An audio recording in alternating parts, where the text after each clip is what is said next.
right. Hi, everyone. Originally, this episode was going to be scripted. I was kept waiting about 40 minutes in the dentist office waiting room the other day, and I'd kept myself occupied by writing a fairly lengthy script, but I kind of wanted to keep it real, so I'm just going to throw that script out the window and kind of speak from the heart. And I kind of wish I could steal the intro music from Sam Harris's podcast. It has this really emotional sound, and I often joke to myself, I'm like, this must be the music you hear when you die. Like this.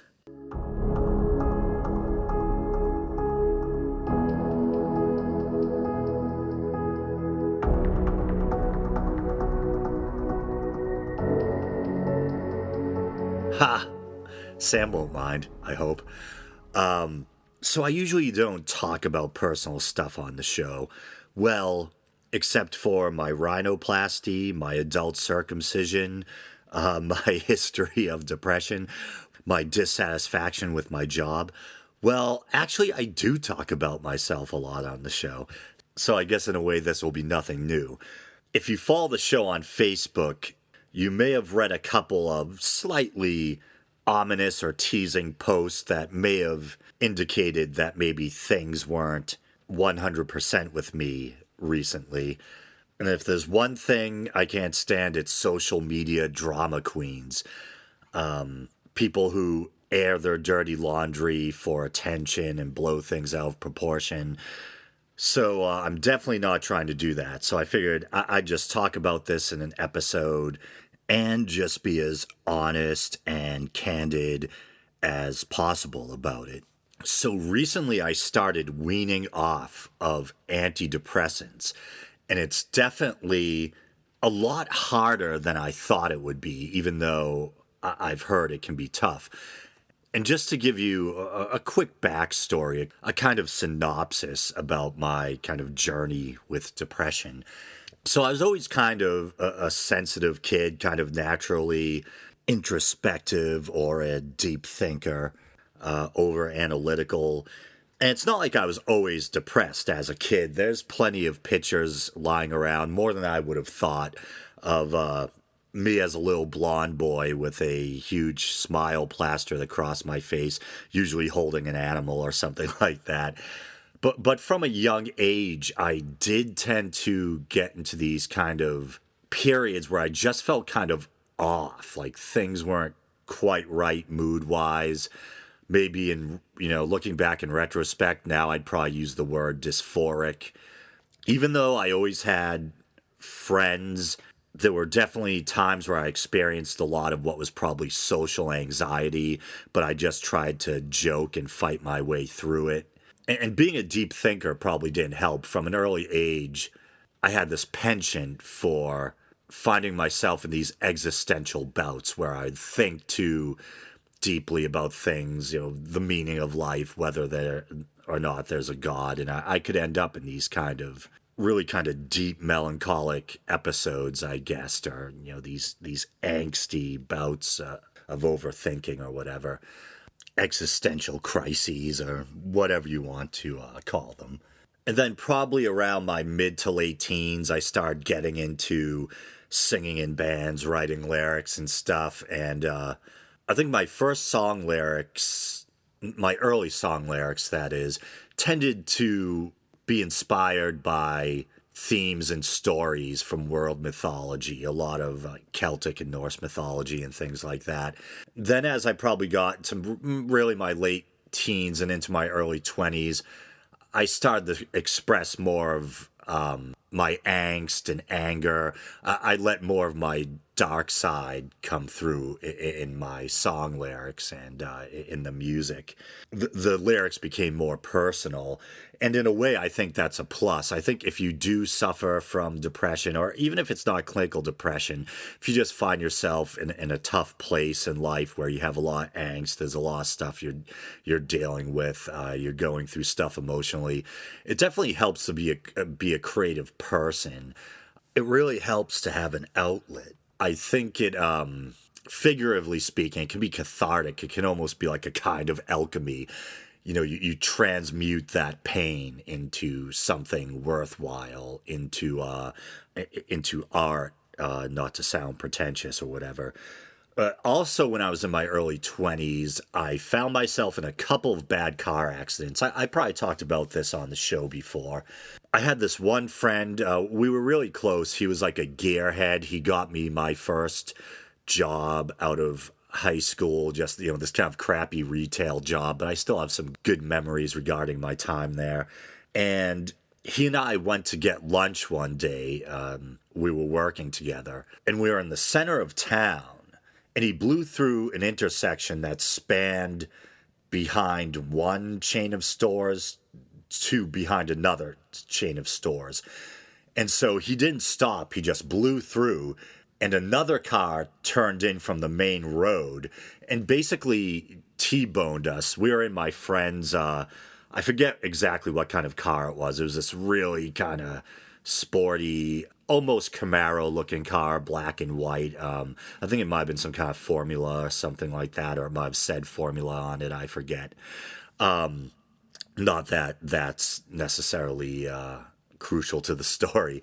But the other car pretty much kind of T-boned us. It hit the passenger side quarter panel with a good deal of force. And my head went, I think, off the side window and then off the front windshield. And at the time, I was so pumped full of adrenaline that I declined medical attention. I didn't necessarily think anything was wrong, which is fairly common in the wake of a car accident. People are so overexcited, so pumped with adrenaline that it kind of temporarily masks the pain or symptoms of injuries. And then I think I was with some friends at a mall shortly afterwards, and I'm like, wow, I just don't feel right. And I felt kind of off for a week or two. And I finally went to see my doctor at the time. And I think he kind of chided me for not coming in sooner. But at the time, he couldn't find any symptoms of concussion or anything. And then not too long after that, I started working with my family, where I'm still kind of stuck now doing construction, letting that design degree go to waste. And I was on the highway on a rainy day. It was bumper-to-bumper traffic. And there was a young guy in a big white work van. And so, like I said, the roads were really slick. It was heavy rain, and traffic was practically stalled. This guy just plowed into the line of traffic that I happened to be in. I forget the make of the car. I was driving like a little red sedan at the time. Actually, a Dodge Shadow, I think it was. But anyway. And the thing was crumpled like an accordion. My car went off the side of the highway, down into a ditch, and was stopped by a tree. Airbag deployed right in my face. The next morning, I literally needed to lift my head off my pillow by manually lift my head off the pillow using my hands and arms because my neck felt so weak or whatever. And so after that, I started developing chronic headaches. I'm talking like practically 24/7. I know the brain supposedly doesn't feel pain, but it almost felt like someone was twisting your brain tissue with a wrench, inducing this nausea. And at the same time, there was brutal pain, like in my right temple and my right eye. And it just made life miserable. And so I had like CAT scans and x-rays taken. They put me on all sorts of pain meds, muscle relaxers. Nothing worked until one neurologist tried an antidepressant, a serotonin drug. And that was the first thing to actually take the pain away. And he diagnosed me with what he thought were probably a combination of tension and migraine headaches. And so at this time I was probably like 24 and 23 or 24 maybe. And I said, well, if I'm going to be popping, these pills to deal with my headaches, and they are antidepressants, I just had a kind of, and this is a strange thing for an atheist to say, but a come to Jesus moment where I was like, figuratively, of course, where I was like, well, if I'm going to be popping antidepressants, maybe I should deal with some of that baggage I've been carrying around for years, too. And I decided to start doing talk therapy. So ever since then, I've been on different antidepressants and in and out of talk therapy. And when I started this podcast, I've been doing it for 3 years. And when I started, I was in like my mid to late 30s range. So you can make a guess about how old I am. If I wasn't so self-conscious, I'd just, be more honest about my age. But that's a whole different can of worms. But I'm a Gen Xer, so I'm in that late 30s, early 40s range. And so since my early 20s to now, that's how long I've been on antidepressants. And the two antidepressants that worked the best for me, one was Effexor. And I was taking it because my sister happened to be on it. And I probably shouldn't be dragging her into this. But my she's also into music. She's a really happy, good-natured person. But for a while when she was younger, she was suffering these panic attacks where she had real physical symptoms. If she tried to go into a public place on her own or whatever. And it's weird because she was always such a highly social person, but all of a sudden she had this issue with panic attacks, and she started taking Effexor for that. So I started taking it for my depression. I told the doctor or the therapist that my sister was on it, and she prescribed it for me. And that was a pretty efficacious drug or effective drug, but you tended to build a tolerance fairly quickly to it. And so you had to keep upping the dose. And I tried some other antidepressants, and it's not fun. Like the side effects of antidepressants vary quite a bit, and which side effects you end up with depend on your personal chemistry or physiology. Just because one person gets a certain set of side effects with a drug doesn't mean the next person will. Some antidepressants made you feel like you were in a fog, made you feel doped out. Some left you feeling pretty natural, but maybe you'd have sexual side effects or something like that. And eventually, probably like 4 or 5 years ago, someone prescribed Prozac for me. And I remember I was kind of hesitant about taking Prozac because even though it doesn't make sense because it's just another antidepressant, it's what they call an SSRI, a selective serotonin reuptake inhibitor. Because one of the theories about how depression works, and they're still somewhat in the dark, the so-called professionals, and I don't mean that disparagingly, but they say there's a chemical component, but no one's quite sure how much of it is nature, how much of it is nurture, and it's also kind of a chicken and the egg type of situation. Does depression throw your brain chemistry off, or does a chemical imbalance cause depression? You know what I mean? But supposedly one of the symptoms of low serotonin levels can be things like chronic pain and depression. So it could be, and the fact that serotonin drugs did work for my headaches where nothing else would. It could be that I did have some kind of serotonin deficiency. Whether that was caused by depression or it was something innate, something genetic, I don't. Whether it was the result of head trauma from the car accident or car accidents, plural, I have no idea. But anyway, I was afraid of taking Prozac because I felt like growing up, when people talked about antidepressants, when people talked about quote unquote crazy pills, Prozac was the name you heard bandied about a lot in popular culture and in the media. So it seemed to carry a stigma more than other antidepressants. The generic name is fluoxetine, but I started taking Prozac, and I think maybe for like 2 weeks, I felt like I was in a fog. And then it leveled off, and I felt extremely natural, extremely even-keeled, emotionally speaking. My energy level was good. My clarity of thought was good. The decreased libido and things like that were maybe minimal compared to other antidepressants. So I've been on that drug for like 4 or 5 years.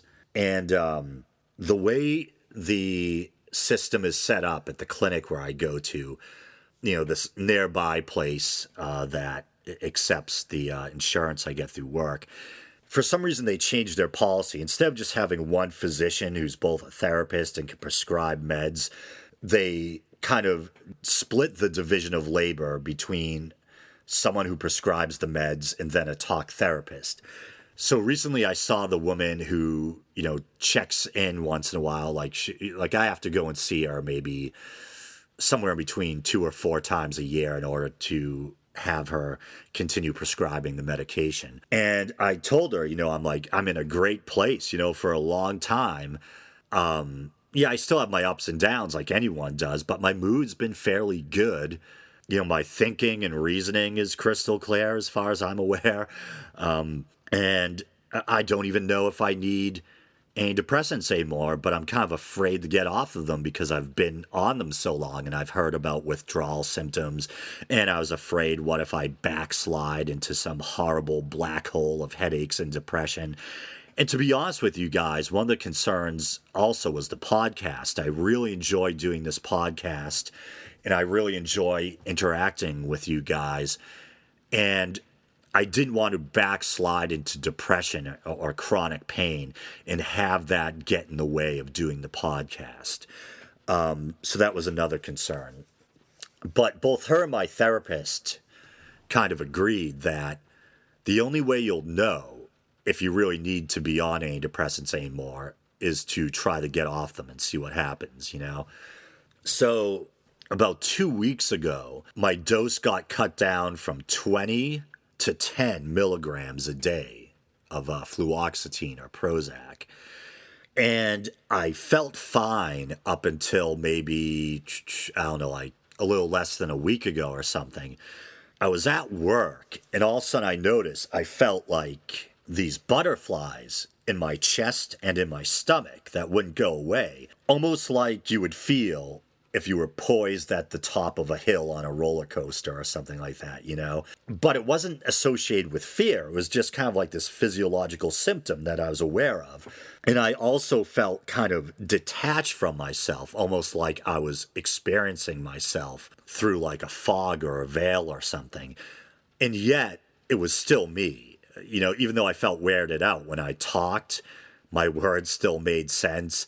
I could still perform, basic math at work. I had to drill cabinet faces and position the door pulls and things like that just perfectly, so it involved precise math. And even though I was going through this, or even though I found myself in this kind of zombified state, I was still able to do all that stuff without error. So I felt like that at work for a couple of days. And then a good friend of mine, she invited me to a kind of pre-Christmas party at her place in Cambridge. And I'm going to be talking about friends during this, but I'm not going to mention their names, and I'm not going to go into much detail, just out of respect for them. But I do have to just mention what certain people did, in order to tell the story. And I can remember the night before, I did some last-minute Christmas shopping. I wanted to get, like, wine to bring to the party, both for the my kind of secret Santa exchange partner and also for my friend hosting the party. So I remember wandering around this big liquor store and wondering if people could tell I was messed up. And, even though I felt like I was in this zombified fog, I was still able to carry on a conversation and joke with, the person behind the counter and all that. And so I went to my friend's party that night, and I think, did I already say it was in Cambridge? And Cambridge is a city here in Massachusetts, a fairly big city that's relatively close to Boston. And so after, the mundane problem of navigating through the city or whatever, I finally made it to my friend's party. And I tried my best to settle in, feel normal, engage in polite conversation and stuff like that. I had bought myself, the first time I ever tried it, it was like a 6-pack of this stuff called Not Your Dad's Root Beer. Alcoholic root beer. Each bottle has about the alcohol content of a beer. So I had about 1.5 of those. And then, okay, now if you're a family member, if you're a relative and you're listening to this, please make sure this story does not get back to my parents or immediate family. Even though I'm a grown ass man, there's some things you don't want to talk about with your family, or that you might want to conveniently leave out of a story because you don't want to make yourself look bad or you don't want to get lectured. But this point in the story, so we're all sitting around the living room, bunch of different friends from different walks of life, people that work at universities, people that have blue collar jobs, and someone breaks out a bong. And I'm not a big smoker. To be honest, I'll do it once in a while just to be social, not to make myself feel social. I don't need pot for that. At this point in my life, I'm pretty good, despite the fact that I had social anxiety in the past. I'm pretty good at making conversation with people, even strangers. I like to think so. So not to make myself feel more uninhibited or something like that, but I'll smoke just to be a part of the festivities or whatever, like, because it feels kind of odd. Sitting in a room full of high people is kind of like sitting in a room full of drunk people while you're sober. You can just feel that your perspectives aren't really lining up, or that you're out of sync or in different zones or whatever. So when the bong or the joint comes around, once in a while, I'll take a hit or two. And to be honest, I don't even really care for marijuana. I'm a naturally laid back guy, so I don't really need a drug that makes me feel more mellow. You know what I mean? And I'm also someone that likes to think, and I don't like how sometimes pot can, well, just to put it plainly, it can make you feel stupid. But I'll do it sometimes just to be a part of what's going on. And so I did a bong hit. And I think I was also thinking somewhere in my brain that maybe this would help with the kind of butterflies in my chest and the kind of weird, just kind of nervous and off feeling that I was experiencing because of the antidepressant withdrawals. And it's too bad a more common sense part of me didn't say, yeah, well, now you're adding another substance to the mix and this could make things worse, So I take a big bong hit and my throat is just on fire. And at the moment, I'm not concerned with any psychological effects or anything like that. All I know is that my throat was on fire and all ripped up. It kind of reminded me of when you have bad acid reflux and, and you get that raw burning feeling in your throat and you'll do anything to get rid of it. So I ran out to the kitchen and I already know something's wrong. I'm looking for a drink of water, and instead of getting like a glass from the cupboard, I'm like splashing water up to my face and gulping it. And one of my female friends is like, what are you doing? Do you want a glass or whatever? And I'm trying to explain how, my throat's all burning or whatever. And she gets me like a glass and some water. And then I'm by myself in the kitchen and I start to feel kind of paranoid. And, where you're feeling like, oh, I hope no one sees me. They're going to know I'm messed up. You know what I mean? And even though he probably shouldn't feel that way or worry about it. And so I'm trying to eat like crackers and stuff that happen to be laid out for the guests. And I noticed that like my mouth and my kind of like chewing and swallowing muscles aren't really working. And it just feels like my mouth is as dry as the Sahara. And the more I chew these crackers, all I'm doing is generating like dry powder inside my mouth. And I can barely swallow. I don't know what's wrong with, the muscles in my throat or whatever. They're just not working. And so now I'm like, okay, something weird is going on here. So I decide to go to the bathroom and I'm splashing cold water on my face. And I start to feel so kind of detached or depersonalized that I'm like, if I look in the mirror, is someone going to be there? I'm like, this is where my head was at. And I look in the mirror and I'm staring back and I have like cold sweats. It's horrible. And let me just, explain something. So as I've probably hinted at in the show before, I've talked a lot on the show about how I admire Sam Harris for being a quote unquote spiritual atheist. And all I mean by that is that he's into things like altering consciousness, using psychedelic drugs and meditation, things like that. I've always admired that about Sam Harris and how he's proof that just because you're an atheist doesn't mean you can't be into things that are conventionally thought of as being spiritual, and that those things might actually have a neurochemical explanation and not a spiritual explanation. Things like the effects of meditation or prayer or chanting, the effects of, well, of course, we know ingesting psychedelic drugs, intense drug trips. Of course, we know those are chemical, but they have that feeling of being spiritual experiences as well. But anyway, yeah, so I've talked about Sam Harris a lot on the show in that regard. I've talked about my admiration of Aldous Huxley, and I've kind of hinted at how I'm familiar with different methods for expanding or transforming consciousness.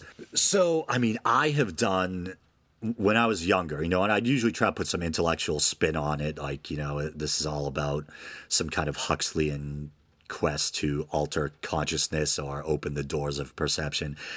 But I've done lysergic acid, I've done mushrooms, I've done opium, I have even distilled the juice from morning glory seeds and drank that. I've done a lot of stuff. Okay, and I really hope that family members aren't listening to this. And I've had good trips and bad trips. I've had a lot of roller coaster trips where starts off with mild euphoria. Then the bad trip starts to slowly kick in until you find yourself in some kind of nightmarish state. Then I'd somehow claw my way out of the nightmarish state into some beautiful kind of enlightened state. So now I have to say, what I'm about to describe was worse than any bad trip I've ever had. I had this feeling like I researched this online afterwards to see if anyone else ever experienced this stuff. And there's a lot of other horror stories about pot online. And I don't know if it has something to do with stronger strains of pot that are out there now, like medicinal grade pot and stuff like that. But a lot of stories about people experiencing severe depersonalization, kind of massive distortions in the perception of time. One person described feeling like they were experiencing deja vu piled on top of deja vu. And I kind of felt like that. I'm in the bathroom, like my body's shaking, almost like vibrating. And I feel like I'm almost experiencing this fractured or dismembered kind of consciousness. It's hard to string two thoughts together.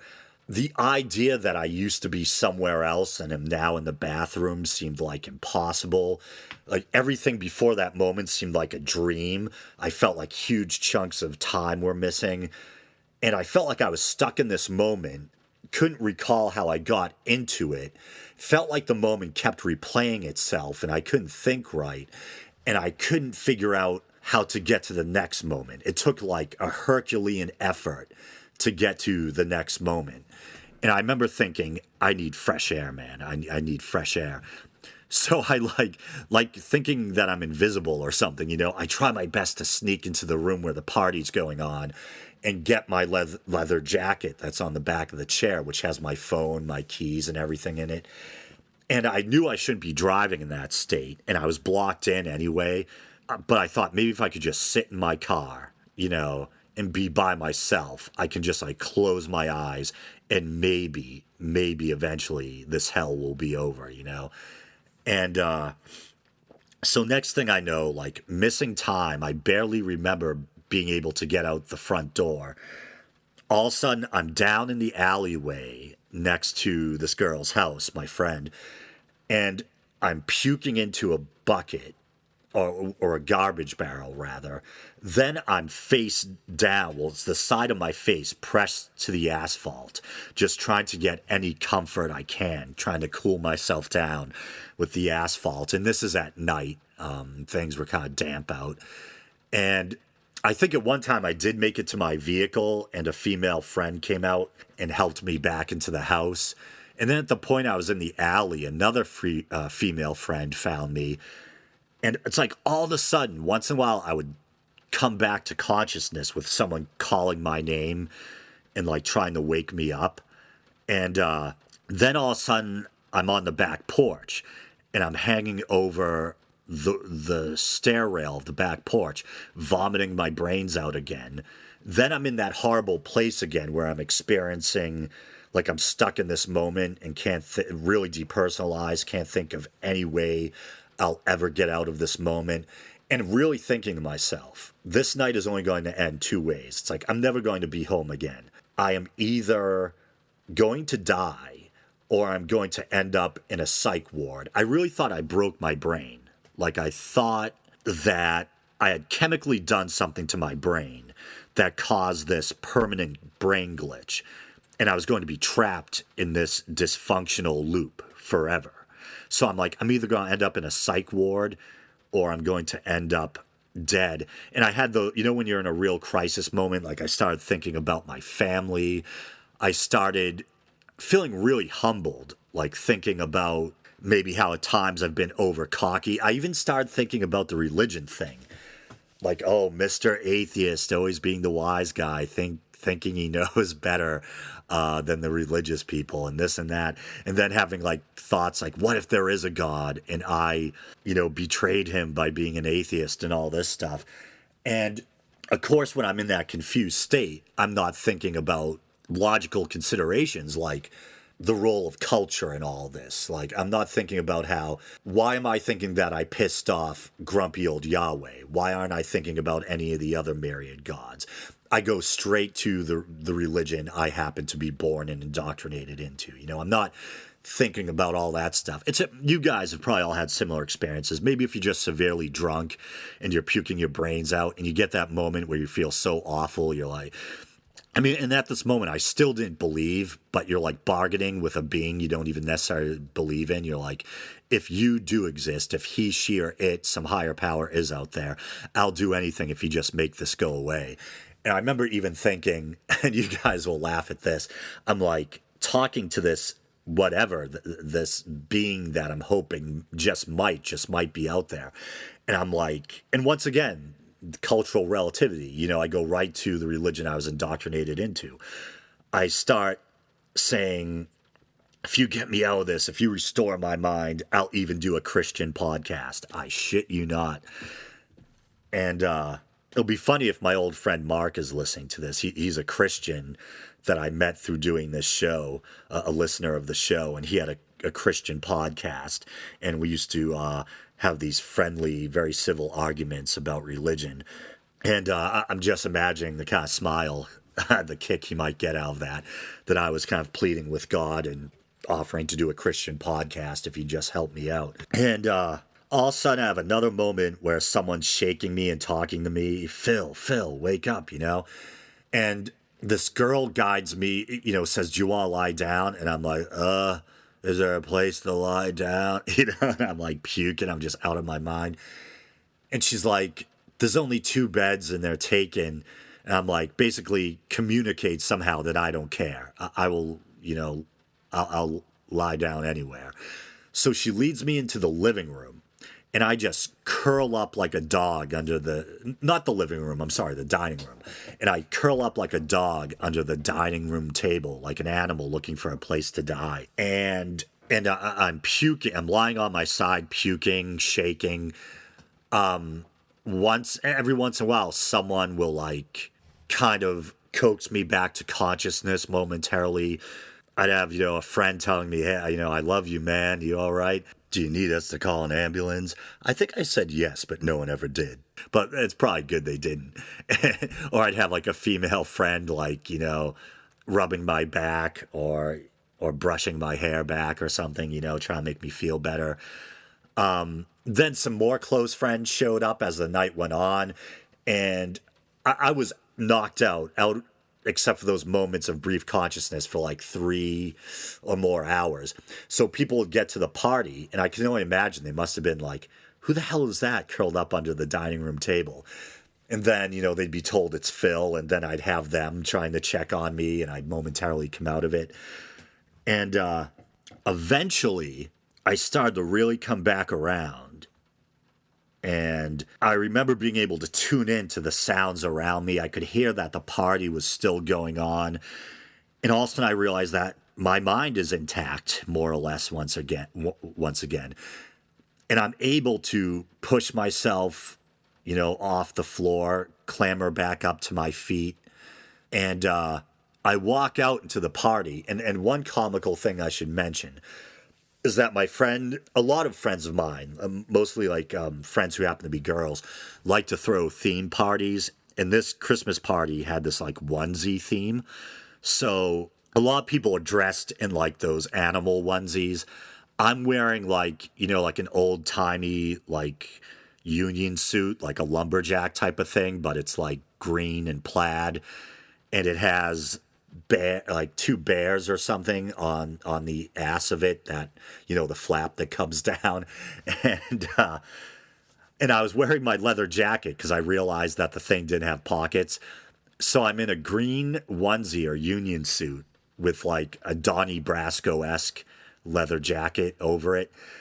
And so I'm awake and I walk out into the party, and all of a sudden it's like everyone greets me enthusiastically like I just came back from the dead.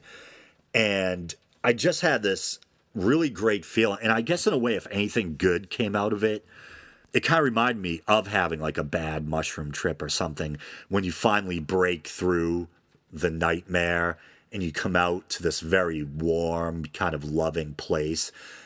And it was kind of like that. All of a sudden I was in this kind of sweet, humble, loving type of thankful just to be alive place. And people are hugging me. A friend is washing my face off like I'm a kid with a cool cloth. And there were people there that I already considered friends, and some people I considered acquaintances who I now consider friends.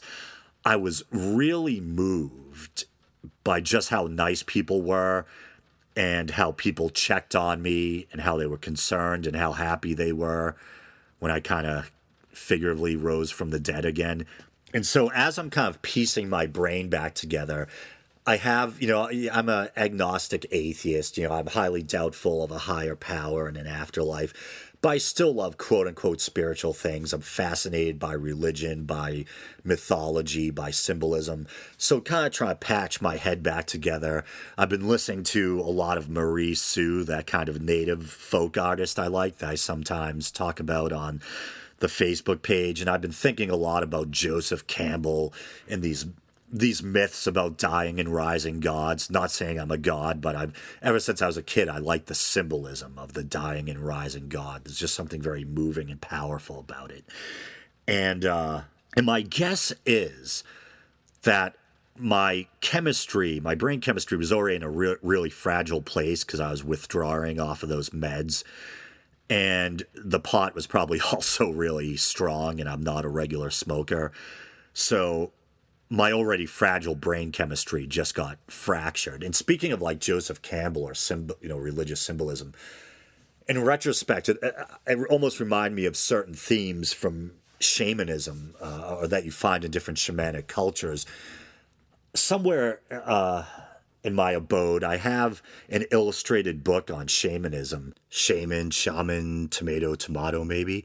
I remember getting in an argument one time over the proper pronunciation. But I remember Ray Manzarek from The Doors used to say shaman, so that was good enough for me. And there's a picture in it that I always loved of these different kind of bipedal animals, like a crow, a wolf, different animals. And they're basically dismembering and putting back together the shaman. And often, because often shamanic rituals or initiations involve potent hallucinogenic drugs. And the shaman, I guess it's probably something like a bad trip, will get a feeling of, of depersonalization, of being not themselves, of being dismembered. Maybe their psyche is dismembered. And then somehow they get pieced back together. And once they do, they're a stronger, more powerful being. They're a shaman, And of course, there's that element of oneness, of egolessness that we find in Eastern religions like Buddhism, which, depending if you're ready for it or not, can either be beautiful or nightmarish during a trip, But So I've been thinking about that a lot too. The kind of whole dismembered shaman thing, which is also kind of a dying and rising thing, and it reminds me of. I wrote a song back in those angsty, tortured artist days. I might play it on the show. Maybe I'll play it on the show at the end of this episode. But it was called. Originally, it was called "God Reversed," and I think I might have got. Is it Yeats? I think there was a poet that was part of an occult society. Maybe a contemporary of Aleister Crowley, who they all had these secret names, and it might have been Latin, I forget, but his name was meant something like Satan is God reversed or something like that. But it was a famous poet. And so I named the song God Reversed, and ended up getting shortened down to just Reversed. And the first lines were partially inspired by that shamanic dismemberment theme, except with my own dark, tortured artist spin on it. And I think the lyrics went like, I do not truly live, I do not truly die. What the hell is this thing? Suspended zombie life. Unholy, insane, sewn up black voodoo king. But yeah, my lyrics were pretty damn dark.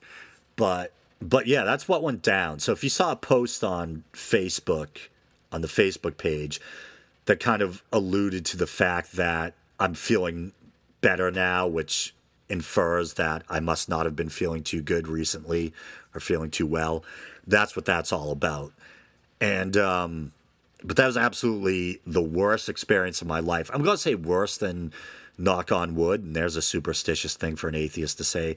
Worse than losing a loved one, worse than losing a beloved pet, worse than any of the past trips I've had. And the reason why I say that is because at least if you have your right mind and you lose a loved one, as much as it tears the heart out of your chest, at least you still have your mind and your sanity so you can grieve properly or whatever. This was like my psyche was fractured. You know what I mean? It was insane. And as I think I said to a friend upon waking, I said, and if you don't have your mind, you don't have shit. You know what I mean? And it's funny, it definitely humbled me in a number of ways because I had entertained the possibility of maybe experimenting with hallucinogens again sometime down the road. I'm also a big fan of Joe Rogan, and he's big into things like sensory deprivation, DMT, things like that. And I thought it'd be cool to try to like expand or alter consciousness by using some of these methods. And so I had even entertained the idea of maybe somewhere down the road doing like DMT, doing mushrooms again or something, maybe like some kind of drug that's incorporated into native rituals like ayahuasca or peyote or something. But I don't think that will be going on anytime soon, or possibly ever. But that's basically my story, and I hope I still got it. I hope my brain's still together enough to do the podcast. And I shouldn't sound melodramatic like that because I am doing the podcast. The show is continuing. I just mean I'm hoping I still have what it takes to keep the show up to snuff and do it correctly as I go. I just did that Krampus episode, still feeling messed up, and I think that came out all right. So I don't know. Let me know what you guys think. It was a pretty wild ride. But don't worry, The Week in Doubt is not a Christian podcast. I still doubt the existence of a higher power, but if you are out there, he, she, or it, no hard feelings, and hopefully you respect me for, instead of just drinking the Kool-Aid and it blindly adhering to dogma out of fear, I hope you respect the fact that I appreciate life and the mystery of life enough that I want to know what the real answers are. And I want to use the reason that if you are real, that you instilled in me to find that truth. So I hope if you do exist, you appreciate that I choose reason over dogma. And I actually care that much enough about the mystery of existence that I want the real answers. But all right. So peace out, homies. And you can tell I'm still not 100% because I don't think I would usually say peace out, homies. But until next week, this has been The Week in Doubt, and maybe I'll leave you with Reversed.